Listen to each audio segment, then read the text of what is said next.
Bienvenidos y muchísimas gracias por darse el tiempo de escuchar esta presentación. Soy el doctor Gonzalo Gómez, cirujano plástico, y mi interés en el coronavirus radica en cómo poder ofrecerle a mis pacientes un escenario de mayor tranquilidad y seguridad respecto a esta nueva normalidad post-COVID. Esta es una presentación que se la hago extensiva a todos mis colegas, equipo y personal de salud que tenga interés por conocer un poco más respecto a este virus. Vamos a conversar de datos muy prácticos de bioseguridad.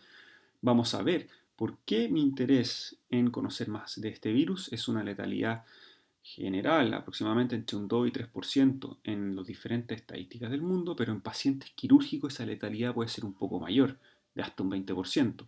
Y vamos también a hablar del impacto metabólico, un concepto que es muy interesante para entender por qué la combinación de cirugía con coronavirus puede ser peligrosa.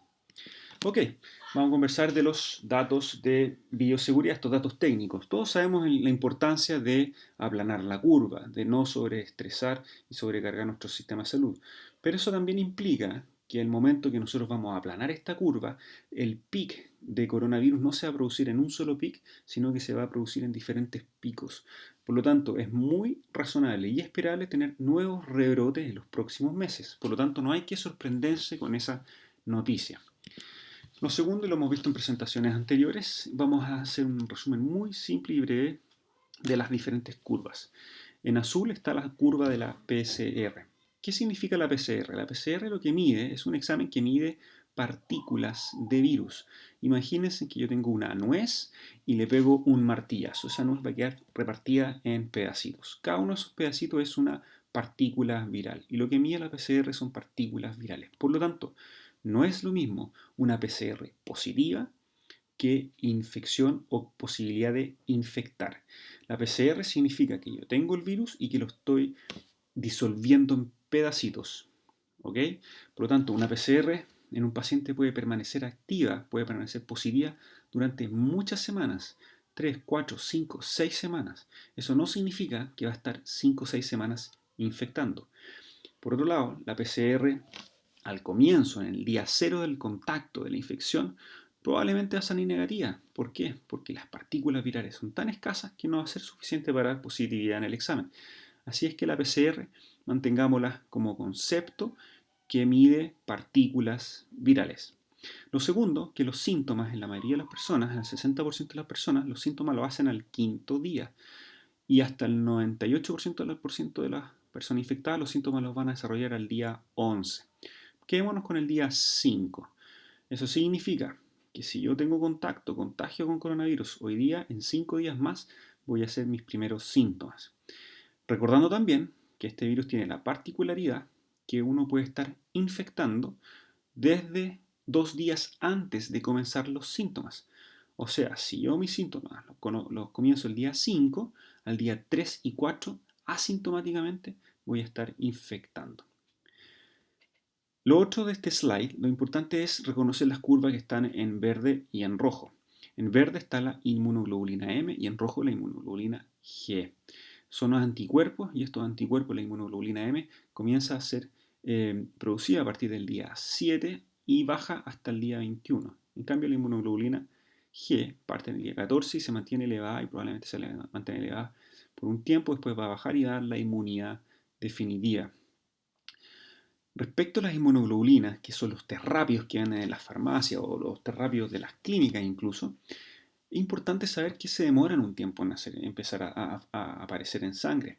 Por lo tanto, la inmunoglobulina no sacamos nada con hacernos test rápido antes del día 7. Idealmente, yo le digo a mis pacientes y hasta nosotros mismos, las inmunoglobulinas deberían ser un examen solamente a partir de la segunda semana en adelante.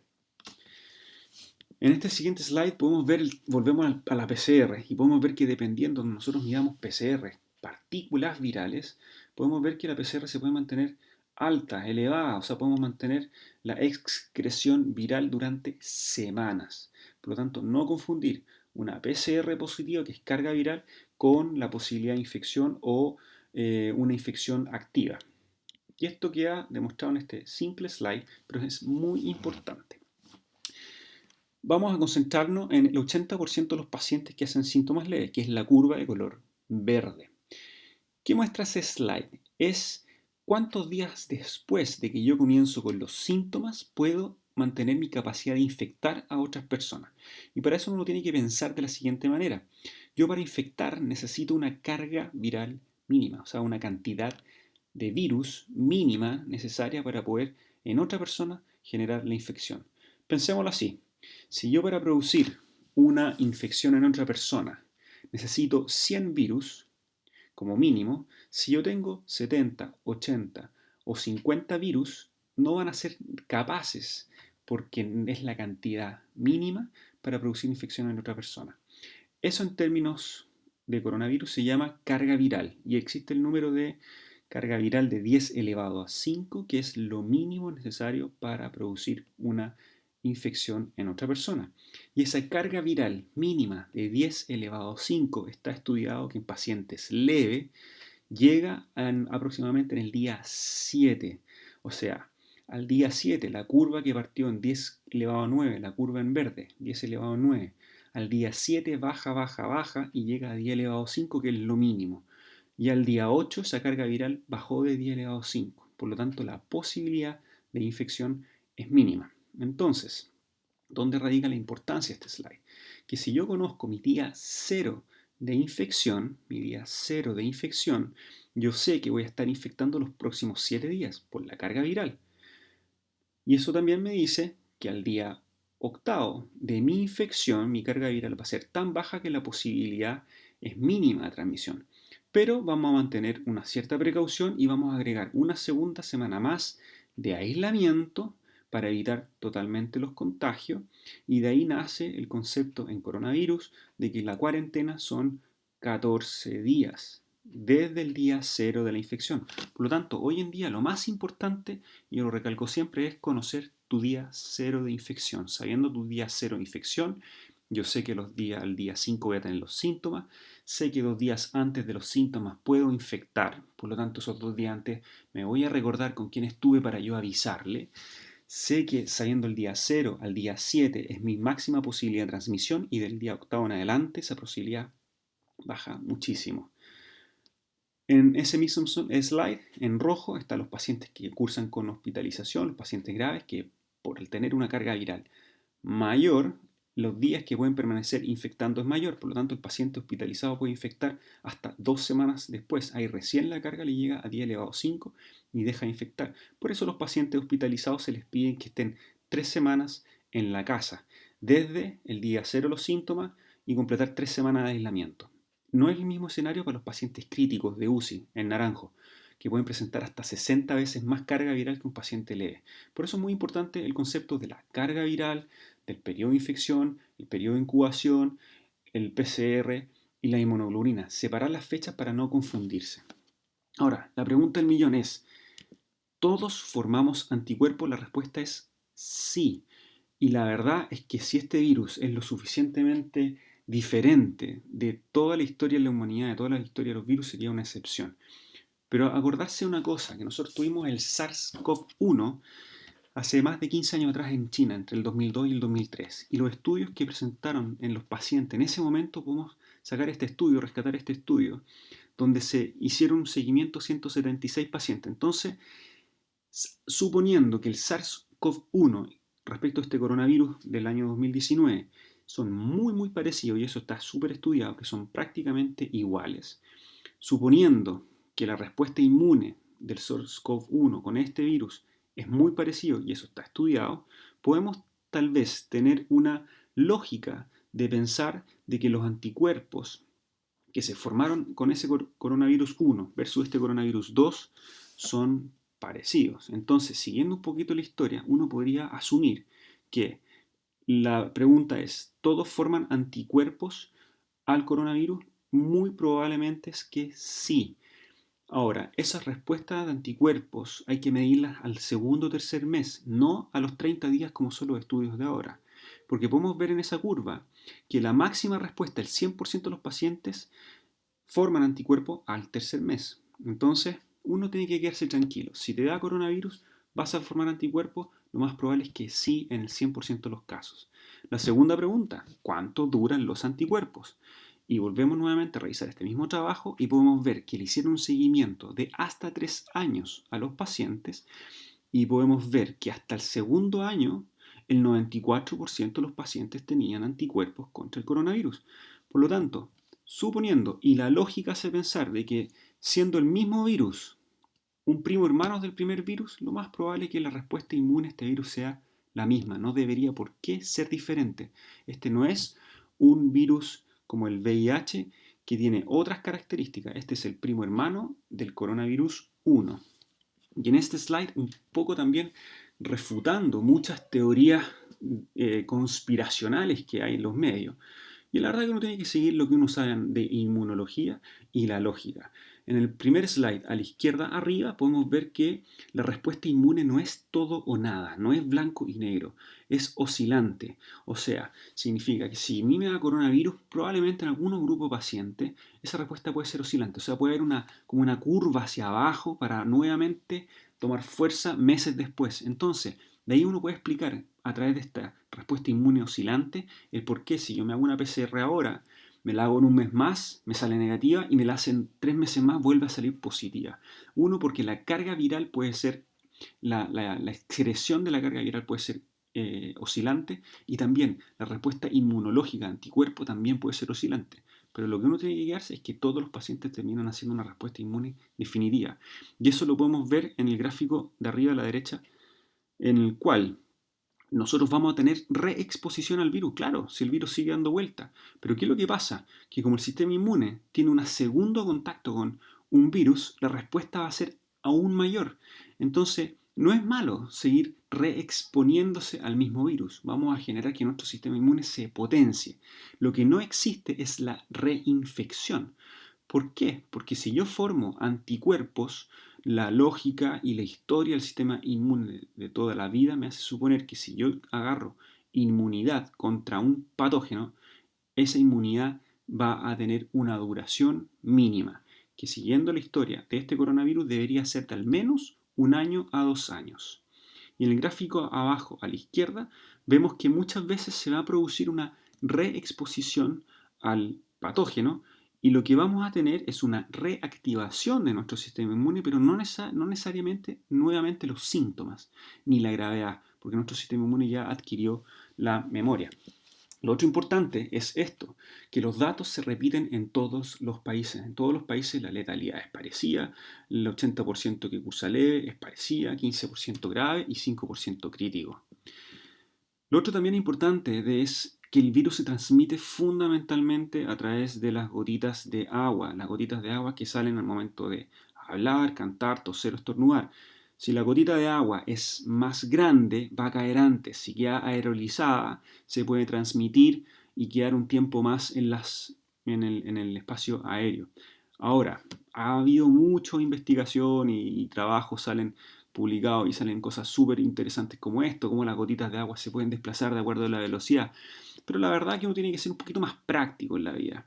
Y uno tiene que ver datos súper técnicos. Por ejemplo, no es lo mismo hablar que cantar, que toser y estornudar. La cantidad de gotitas son muy diferentes.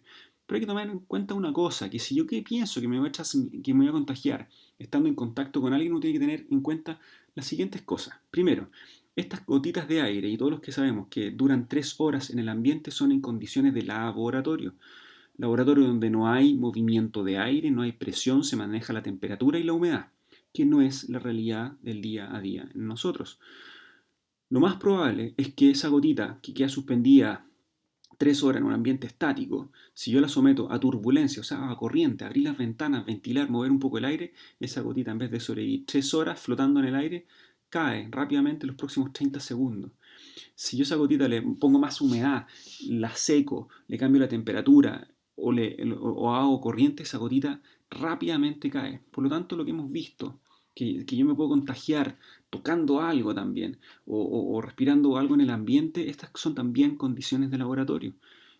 Y miren qué interesante ese slide.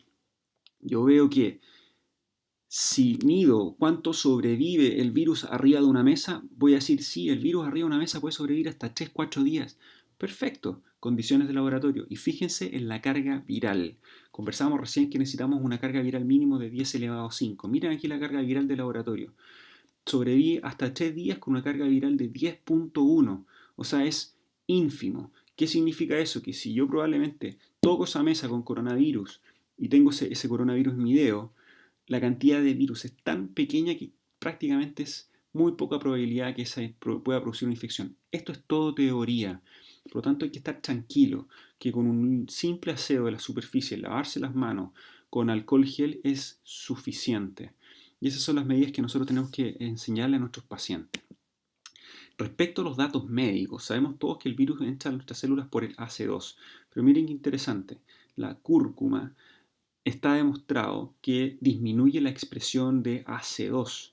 Y por otro lado, el zinc disminuye la expresión del TMPRSS2, que es un correceptor del AC2. O sea, si bien no hay medicina basada en evidencia en el sentido de estudios nivel 1, sí al menos hay estudios observacionales hablando de esto. Por lo tanto, a nuestros pacientes les vamos a empezar a dar cúrcuma y zinc. La cascada del sistema renina-angiotensina es bastante compleja. El AC2 es una enzima convertidora que pasa de la angiotensina 1 a angiotensina 1 y 9 o angiotensina 1 y 7. Es una cascada paralela del sistema cardiovascular y lo que tenemos que saber es que el virus entra a través de la célula del AC2 y que todos los antihipertensivos, que son bloqueadores de la enzima convertidora, por ejemplo como el enalapril, el lisinopril y otros, la recomendación actual es mantener el tratamiento y no suspenderlo porque se ha visto que no afectan la mortalidad de los pacientes hipertensos con estos tratamientos respecto al coronavirus. Lo que sí es interesante son estas estadísticas. Por ejemplo, en México, estas son estadísticas de México, vieron la morbilidad de los pacientes fallecidos. Y esta es una morbilidad que se repite en todas partes del mundo. Y esto es un concepto súper interesante que nosotros tenemos que manejar, que el paciente cardiovascular en general es un paciente de riesgo. Cardiovascular puede ser hipertenso, diabético, fumador, hombre o con obesidad. Esos son pacientes de riesgo. Y fíjense que los pacientes fallecidos en México, el 42% tenía hipertensión, el 38% diabetes y 35% obesidad. Y ese es un dato que se empieza a repetir, la obesidad. Pero la obesidad hay que entenderla como la cantidad de grasa, no el peso, porque la grasa, el adipocito, expresa más receptores AC2. Por lo tanto, otra medida que vamos a empezar a tomar es que nosotros vamos a empezar a operar pacientes que tengan un nivel máximo de porcentaje de grasa corporal. En hombres hasta 25, mujeres hasta 35. De la condición cardiovascular, si uno dice, bueno, si yo tengo hipertensión, ¿cuál es la posibilidad, la morbilidad que puedo tener de fallecer por coronavirus? Alrededor entre un 5 y un 10%. Respecto a la mortalidad por edad, se ha visto, y esto se repite en todas partes del mundo, que hasta los 50 años la mortalidad del virus es baja. Por lo tanto, también en esta primera etapa, post-COVID, nosotros vamos a empezar a operar pacientes de hasta 50 años. Tercer concepto es el concepto del impacto metabólico. Y este es un estudio que lo vamos a usar, que es un estudio de un profesor mío de Río de Janeiro, que él hace cirugía bariátrica. Y la particularidad de él es que él opera prácticamente todas las áreas bariátricas en una sola cirugía. O sea, opera brazo, muslo, abdomen, body lift, mama, todo junto. Y los detractores de Dr. Rocho dicen, pero ¿cómo opera tanta cantidad? Y Dr. Rocho dice, no es la cantidad, es lo que yo me demoro, es el tiempo. Y él opera con 4, 5, 6 cirujanos plásticos. Y lo muy interesante de este artículo es que es un artículo nivel de evidencia 1. O sea, es un estudio excelente para tomar algunas referencias. En este estudio podemos ver que el cortisol en maneras normales, en el postquirúrgico, el cortisol que se eleva va a disminuir la defensa de primera línea que tenemos, que son los natural killers. Y además va a producir una trombocitopenia. Efectos muy parecidos que produce el coronavirus. Por lo tanto, si yo tengo una cirugía que dura más, voy a tener más cortisol. Y si tengo coronavirus, además, que es una mezcla muy peligrosa. Por otro lado, él estudió diferentes parámetros inflamatorios y pudo demostrar que la interleuquina 6 se mantiene elevada entre las 2 y 24 horas de postoperatorio. Pero él demostró que la interleuquina 6 se mantiene mucho más tiempo elevada en pacientes con IMC mayor a 40, cuando el tiempo de cirugía era más de 4 horas 30 minutos o cuando el tamaño de la cicatriz era más de 1 metro 50 centímetros. Con eso pudimos, él presenta un esquema, un ranking, pero en el fondo nos vamos a quedar con el concepto de que nos tenemos que demorar poco. ¿Ok? ¿Por qué? Porque el estímulo quirúrgico es un estímulo para la liberación de esta interleuquina que se llama la interleuquina 6. Y también el coronavirus produce una tormenta citoquina y una de las principales responsables es la interleuquina 6. O sea, es una mala combinación tener cirugía con coronavirus. Por otro lado también el coronavirus produce un fenómeno de hipercoagulabilidad, que eso es coagulación intravascular diseminada, y nuestras cirugías producen lo mismo.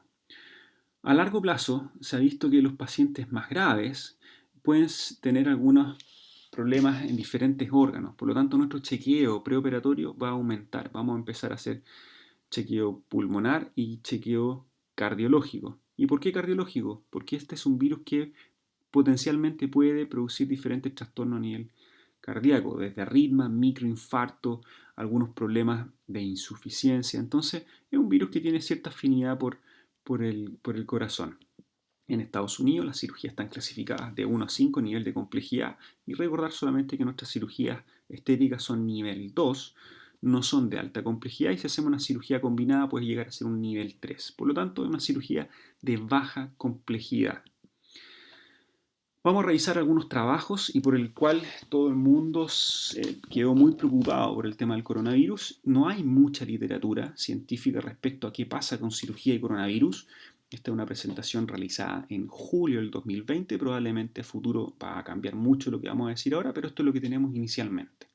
Este es uno de los primeros trabajos publicados en Teherán, donde un doctor se dio cuenta de que 4 pacientes que él había operado, que habían tenido coronavirus en el postoperatorio, fallecieron 3 de 4. Bastante mezclados los datos, no hay muchos antecedentes, pero esto es lo que se publicó y esto encendió las alarmas a nivel mundial. Luego sale publicado este estudio de Wuhan que reúne la estadística de 3 hospitales, son 34 pacientes que se operaron asintomáticos y que en algún momento del postoperatorio desarrollaron coronavirus. Pacientes entre 21 y 84 años, promedio de edad 55 años, tiempo de cirugía 3 horas. Son pacientes de diferentes índoles, desde urgencia, cesárea, fractura, etc. Pero lo interesante es que estos 34 pacientes, el 100% evolucionó con neumonía. Esto no es un coronavirus leve, son el 100% que evolucionó con neumonía, o sea, un coronavirus grave. De ese 100%, del total, 44% necesitaron UCI. Y de los que se fueron a la UCI, el 50% de los pacientes que fue a UCI falleció. Por lo tanto, fallecieron 7 de 34 pacientes, eso da una letalidad del 20.6%. Este es el trabajo que encendió las alarmas a nivel mundial y por el cual fue una de las razones que las cirugías a nivel mundial se suspendieron. Este es un poquito de análisis del trabajo.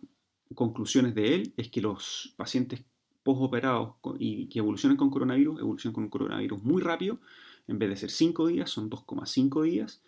El 32% de los pacientes evoluciona con un síndrome de estrés muy grave y el 20% fallece en UCI. Encontré este trabajo muy interesante también de España, donde se realizaron un total de 213 cirugías por diferentes motivos en plena pandemia en Madrid, del 17 de febrero al 31 de marzo. Tenían que operarse los pacientes, tenían cirugía oncológica, no oncológica, cirugía urgente, etc. Y de esos 213 pacientes, lo interesante es que hicieron el seguimiento y de esas 213 pacientes, el 7%, entre comillas, se contagió con coronavirus en el periodo posoperatorio. Algunos de los casos se atribuye que fueron intrahospitalarios y otros se atribuyen a que fueron en su domicilio. Pero este es un porcentaje interesante. O sea, si yo opero 1000 pacientes, ¿cuántos se me podrían contagiar de coronavirus en plena pandemia? Uno puede estimar el 7%, tomando todas las medidas, el 7%. Lo interesante es que ese 7% son 15 pacientes. De esos 15 pacientes que presentaron coronavirus en el postoperatorio, 5 progresaron a enfermedad respiratoria grave y de esos 5, 3 fallecieron. O sea, hay 3 pacientes fallecidos de un total de 15 que tuvieron coronavirus. La letalidad, 20%, muy parecido a Wuhan. El interés mundial por esto se reúne en este trabajo publicado en junio, en la revista Lancet. Este es un estudio muy importante, un estudio colaborativo, es multicéntrico, es un estudio observacional de una fundación que se llama Global Surgery, está el sitio web, y este es un trabajo que se va a presentar en dos etapas. La primera se presentó en junio y la segunda etapa se presenta en septiembre de este año. ¿Qué es lo interesante? Que este estudio reunió la estadística de son 24 países y más de 150 hospitales y juntaron pacientes operados de urgencia y operados electivos. Juntaron pacientes que se operaron con coronavirus hasta una semana antes con coronavirus, o sea, pacientes que tenían coronavirus y le hicieron seguimiento a los pacientes que no tenían coronavirus durante un mes. Cosas interesantes de este estudio: la mayoría de los pacientes, lógicamente, por ser pacientes más complejos, los factores de riesgo son hombres, pacientes mayores de 70 años, pacientes con ASA 3 o cirugía mayor. No es muy parecido al escenario que nosotros tenemos en cirugía plástica.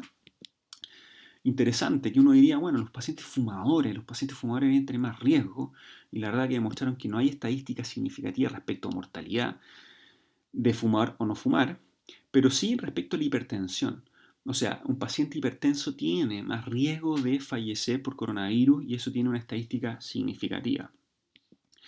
Esta es la estadística. Esto es un cuadro bastante, se ve complejo, pero no es tan complejo, y lo podemos separar de la siguiente forma. De la mitad a la izquierda son pacientes de urgencia, de la mitad a la derecha son pacientes electivos.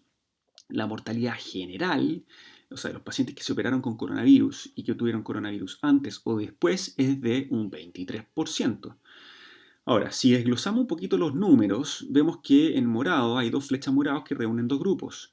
Estos son los pacientes que se operaron, que tenían coronavirus al momento de la cirugía. Y de los que tenían coronavirus al momento de la cirugía, fallecieron 62 de 289, o sea, una mortalidad de un 21%. Ahí uno dice, bueno, yo voy a operar pacientes sin coronavirus, y la posibilidad de que te dé coronavirus en el postoperatorio es una posibilidad. ¿Y qué pasaría si me da coronavirus en el postoperatorio? Y podemos ver que de un total de 802 pacientes operados sin coronavirus y que evolucionaron con coronavirus, tuvieron 205. O sea, fallecen 205 pacientes de un total de 802. Eso da un 25% de letalidad en el postoperatorio. O sea, la primera conclusión es que tenemos una letalidad en el preoperatorio de 21% y la letalidad en el postoperatorio es de un 25%. O sea, es mayor en el postoperatorio. Ok, siguen siendo pacientes no de plástica, no es el perfil de plástica. Ok, concentrémonos ahora en la cifra que está en color naranjo. En naranjo están los pacientes que evolucionan con coronavirus en el postoperatorio y que son, que es en el preoperatorio, que tienen coronavirus de preoperatorio, que fundamentalmente se pueden haber operado por urgencia o algo así. Son pacientes electivos que se operan con coronavirus. O sea, nosotros vamos a tratar de descartar a toda costa operar un paciente de coronavirus. Pero ¿qué pasaría si con todo el chequeo se nos pasa? Y de los pacientes que se operaron con coronavirus de manera electiva, o sea, muy para nuestro perfil, fallecieron 2 de un total de 22 pacientes. O sea, da una mortalidad de un 9%. O sea, todos los protocolos que vamos a conocer de aquí en adelante es para tratar de evitar ese, teóricamente, 9% de letalidad. Pero lo interesante, y en rojo lo puse, es porque los pacientes que se operaron, que no tenían coronavirus y desarrollaron coronavirus en el postoperatorio de manera, son cirugías electivas, tenemos que fallecieron 51 de 250 pacientes. Eso da una letalidad de un 20%. Por lo tanto, no todos nuestros esfuerzos respecto al coronavirus tienen que estar en el postoperatorio. Ahora, no todo está en gris. En Estados Unidos hicieron esta cirugía, operaron 300 pacientes en Dallas entre el 1 y el 16 de abril, y son cirugías de diferentes índoles. La característica es que son cirugías mayores ambulatorias, y en Estados Unidos el protocolo americano dice: no necesito tomar PCR, basta con la encuesta. ¿Por qué? Porque yo estimo que hasta el 35% de mis casos pueden ser asintomáticos. Por lo tanto, me voy a basar en una encuesta para descartar que el paciente no tenga coronavirus. Voy a tomar todas las precauciones habidas y por haber para que ese paciente no se me contagie coronavirus en el momento de la cirugía. Lo voy a dar de alta de manera ambulatoria y voy a mostrar mis resultados. Y los resultados que de 300 cirugías a 6 semanas tuvieron 0 casos de coronavirus.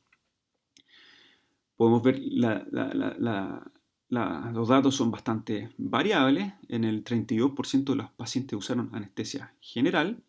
Y interesante, de esos 300 pacientes, 75 fueron cirugías plásticas estéticas y con un follow-up de 6 semanas no tuvieron casos de coronavirus.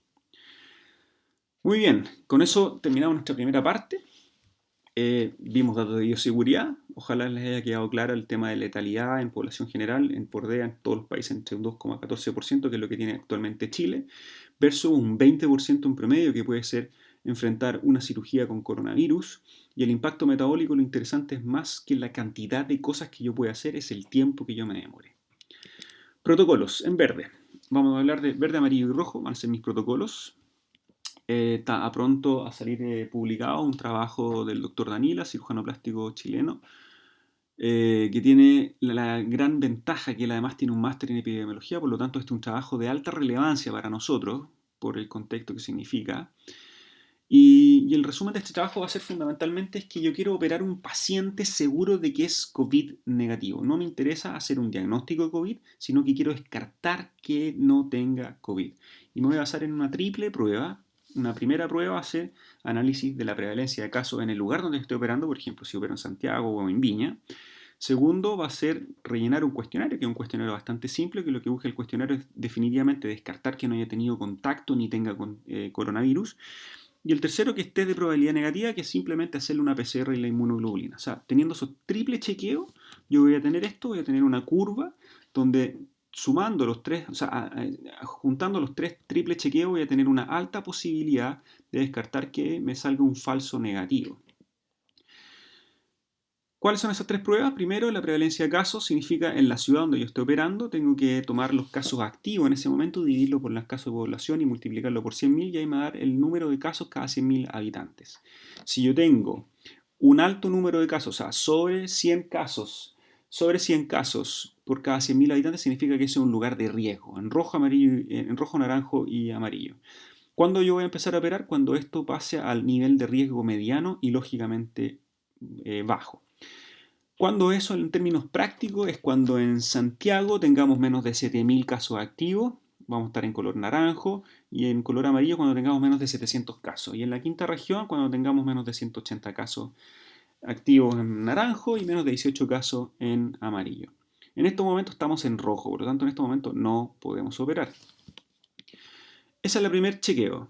Y con ese primer chequeo, solamente con eso, yo voy a tener una probabilidad de que el paciente que vaya a operar tenga coronavirus. Y lógicamente, mientras menos riesgo, menos probabilidad. El segundo chequeo es el cuestionario. Este es un cuestionario bastante simple. Son algunas preguntas que lo que yo quiero descartar en el fondo es que el paciente no haya tenido ni contacto ni haya tenido síntomas de coronavirus en los últimos 21 días. Quien tenga interés se lo puedo mandar a su correo electrónico y a mi equipo se lo voy a hacer llegar en un slide. Este es el segundo chequeo. Y el tercer chequeo es, lógicamente, sumar el PCR y la inmunoglobulina. Con esos triples chequeos, yo voy a llegar a un final, si todo me sale no, no, no, voy a llegar al final a llegar a operar un paciente con alta probabilidad de que el paciente no tiene coronavirus. Podemos decir que ese paciente que tenga coronavirus es muy baja probabilidad y esto va a ser un escenario de seguridad. Con este simple chequeo va a ser un escenario de seguridad para nuestro paciente. Pero también hay que ir a preguntarle lógicamente a la clínica en qué condiciones está.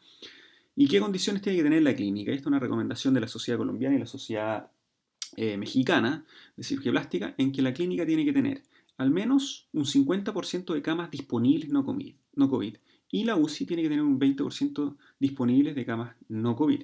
Y a nivel epidemiológico tiene que venir una curva de 2 semanas consecutivas de descenso de los casos. Entonces, ¿cuál va a ser nuestro checklist de seguridad en el preoperatorio? Esto es la primera etapa del momento previo, cuando nosotros estamos con el paciente en nuestra consulta, que idealmente debe ser una videoconsulta, consulta virtual.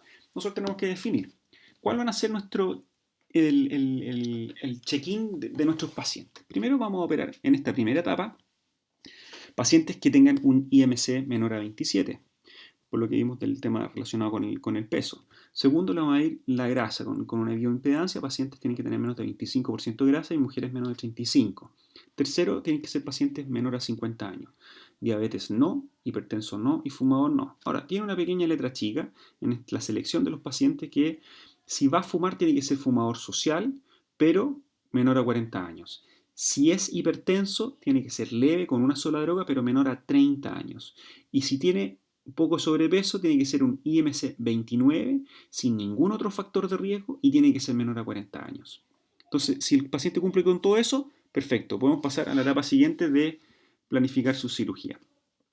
Respecto a la cirugía, vamos a planificar todas nuestras cirugías con un tiempo de duración máxima de 3 horas 30 minutos y le vamos a dar una hora al anestesista para que planifique su anestesia y con eso completamos las 4 horas 30 de pabellón, que es lo que busca el doctor Carlos Rocho como impacto metabólico. Si es que nos vamos a demorar más o se van a hacer cirugías combinadas, vamos a planificar nuestra cirugía con un asistente de 2 a 3 cirujanos con test de Caprini por el tema de la hipercoagulabilidad. Va a ser un máximo, un Caprini score de 4. Respecto a la cicatriz, ninguna cirugía nosotros va a tener una cicatriz mayor estimada de 1,3 m. Y el paciente tiene que chequear, tiene que responder a todas las preguntas que no en el cuestionario.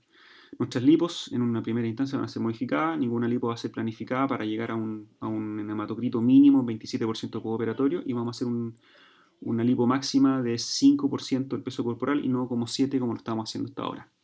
Y en el caso que se dé que un paciente haya tenido coronavirus y sea IgG positivo, ¿vamos a operarlo? Sí, pero con algunas condiciones. Por ejemplo, que el COVID, primero que haya sido confirmado con examen de PCR. Segundo, que haya cursado con un cuadro leve, o sea, bajo ningún punto de vista que haya estado hospitalizado, que tenga al menos 6 meses desde los síntomas, desde su coronavirus hasta la cirugía. Le vamos a hacer un chequeo con ecocardiograma más control cardiológico, un perfil bioquímico completo y muy reciente, y lo vamos a volver a repetir un tiempo antes de la cirugía, y le vamos a pedir un TAC de tórax más una espirometría. Con todo eso, si el paciente pasa todo eso, esa es la etapa previa, le vamos a dar el ok para la cirugía y en el momento de la cirugía vamos a entrar al periodo de preoperatorio ya más próximo, 15 días antes. 15 días antes le vamos a dar suplementos al paciente. ¿Qué suplementos van a ser? Zinc, por lo que vimos de los receptores, el zinc son 10 almendras al día, le vamos a dar probióticos, le vamos a dar vitamina D, le vamos a dar melatonina. La melatonina es interesante porque hay un estudio fase 3 en España que está viendo que la melatonina, 2 miligramos por noche, podría disminuir el riesgo de contraer coronavirus y si te da coronavirus sería más leve. Así que también melatonina, polivitamínicos, antioxidantes. Y antioxidantes vamos a usar el maqui. Esto va a ser el suplemento, esto también lo voy a hacer en un gráfico, quien lo quiera me lo puede pedir. Y esta es la parte preoperatorio. La parte de la preparación de la cirugía vamos a tener un consentimiento especial de COVID. Le voy a pedir a los pacientes que vean estos videos de YouTube y le vamos a pedir exámenes preoperatorios. ¿Qué exámenes? TAC de tórax, un perfil bioquímico completo, incluyendo tiroides, vitamina D y electrocardiograma. Y lo vamos a estimular a tener una dieta antiinflamatoria. En internet está lleno de dieta, pero me voy a concentrar en estos alimentos que están ahí. También se lo vamos a pasar pauteo al paciente. 15 días antes al paciente le vamos a decir restricción social. ¿Qué significa eso? En tiempos que ya no hay cuarentena ni nada de eso, le vamos a decir, mira, no cumpleaños, no matrimonio, no bautizo, no fiesta, nada de eso. Restricción social. Vamos a planificarles idealmente una cámara hiperbárica a todos nuestros pacientes 7 días después de la cirugía y lógicamente a todas nuestras mujeres no se nos puede olvidar realizar un test de embarazo el día antes. La semana antes, listo, ya estamos ok para la cirugía, vamos a hacer el protocolo de Stefan Danila y el protocolo de COVID del grupo latinoamericano, de la TAM, que fundamentalmente es, si estamos ok, que nuestra ciudad tiene bajar los casos activos, vamos a hacer 7 días antes de la cirugía PCR inmunoglobulina más el cuestionario. Con los exámenes negativos y cuestionario negativo pasamos al siguiente paso, que es aislamiento social estricto. El paciente no puede estar en contacto con nadie durante 7 días. 48 horas antes vamos a hacerle nuevamente el cuestionario por teléfono y si es posible, no es excluyente, pero si es posible vamos a hacer una nueva PCR. Y con todo eso, con el triple chequeo negativo, vamos a ir a la cirugía plástica. Lógicamente, en cualquier momento que salgamos de este flujograma, se detiene la cirugía. Amarillo significa que ya no hay vuelta atrás. Y amarillo, fundamentalmente, en la clínica es que tenemos que proporcionarle un ambiente COVID-free. COVID-free significa que el paciente idealmente entra a la clínica y sale de la clínica en el menor tiempo posible, lo más rápido, sin tocar nada y tener el mínimo contacto con todo. En Italia hicieron este estudio, un estudio para demostrar que si se toman todas las precauciones había y por haber, el personal de salud no se contagia. Sin conclusión de este estudio para nosotros es que la prevención con elementos de protección personal es extremadamente importante en un ambiente hospitalario. Respecto de la aerolización de partículas con coronavirus, hasta el momento no hay evidencia que lo demuestre, como sí hay evidencia que demuestra para la hepatitis B, pero el coronavirus no. De todas maneras, con las precauciones de pabellón es suficiente. Respecto a la anestesia, no hay evidencia para decir que una anestesia general es más segura que una anestesia local con sedación. Si hay algunas sugerencias de no irritar la vía aérea y si se puede usar máscara laringea, mejor. Eso lo ve el anestesista y tiene sus propios protocolos. Respecto de lo de nosotros, que es lo que vamos a hacer nosotros como equipo, es que vamos a extremar las medidas de higiene en la clínica, en la pieza donde esté. Vamos a asegurarnos de que el paciente tenga su distancia física de mínimo 1 metro, conversar prácticamente nada, usar siempre máscara facial y escudo facial. Y el kit de higiene lo vamos a proporcionar nosotros. Todos los pacientes van a tener en su pieza sus toallitas de cloro, wipes, un spray de cloro. Vamos a tratar de que nuestro staff le hagan una limpieza adicional. Todo en lo que sea necesario para asegurar que el paciente esté en un ambiente COVID-free. El paciente no va a tener visitas de familiares, le vamos a prohibir todo lo que sea adicional en las habitaciones, todo lo que sea amenity, control remoto, el iPhone no lo van a poder llevar, también no van a poder llevar libros. La idea es que el paciente tenga un ambiente lo más limpio y libre de todo fomite que pueda significar una transmisión. Y pasamos al periodo postoperatorio donde vimos, según la estadística, que es un periodo crítico y vamos a tener el periodo de máxima seguridad. ¿Cuál va a ser nuestro protocolo? Es que la primera semana, nuestro staff quirúrgico va a ir a domicilio del paciente. El paciente en su domicilio tiene que estar en aislamiento, sus primeros 7 días son aislamiento y lo mismo para la cuidadora que pueda cuidar al paciente, ya sea familiar o alguien. Entonces, aislado en su domicilio, le vamos a hacer nosotros visita domiciliaria por videoconsulta, presencialmente con nuestro staff para que le haga las curaciones. Nuestro staff va a tener todo un chequeo clínico, va a tener una vestimenta adecuada y va a tener los elementos de higiene, higiene entre comillas, en cada domicilio. Nuestras kinesiólogas van a hacer la primera semana también de visita en domicilio. El paciente no sale de su casa las primeras 7 días. Y el plus del postoperatorio, hemos puesto plus, va a mantener su suplementación con todo lo que conversamos de antes. Vamos a agregar cúrcuma, porque la cúrcuma tiene un efecto anticoagulante, así que solamente en el postoperatorio vamos a incorporar el concepto que el paciente tiene que hacer deporte desde el día 1, deporte mínimo, pero tiene que estimularse la actividad deportiva, que eso mejora el sistema inmune, cero dolor, y vamos a orientar a nuestro paciente que hagan un poco de meditación, que también mejora desde el sistema límbico el sistema inmune. La segunda semana volvemos un poco a la rutina. La segunda semana las consultas y quienes van a hacer en nuestras consultas, que están todas preparadas como ambientes de COVID-free, y los vamos a ir ajustando de acuerdo a la necesidad de cada paciente. Y en la segunda semana vamos a estimular a nuestros pacientes que comiencen con su terapia de medicina hiperbárica desde la segunda semana en adelante, porque se ha visto que también la oxigenación disminuye la capacidad de replicación del virus, por lo tanto medicina hiperbárica se mantiene, y todo lo que es suplementación todo el primer mes. Este es el cuestionario que ya lo vimos, bastante simple. Las visitas de domicilio, es que lo ideal es que creemos un ambiente donde todo va preparado, todo encaja, todo limpio, con elementos de protección.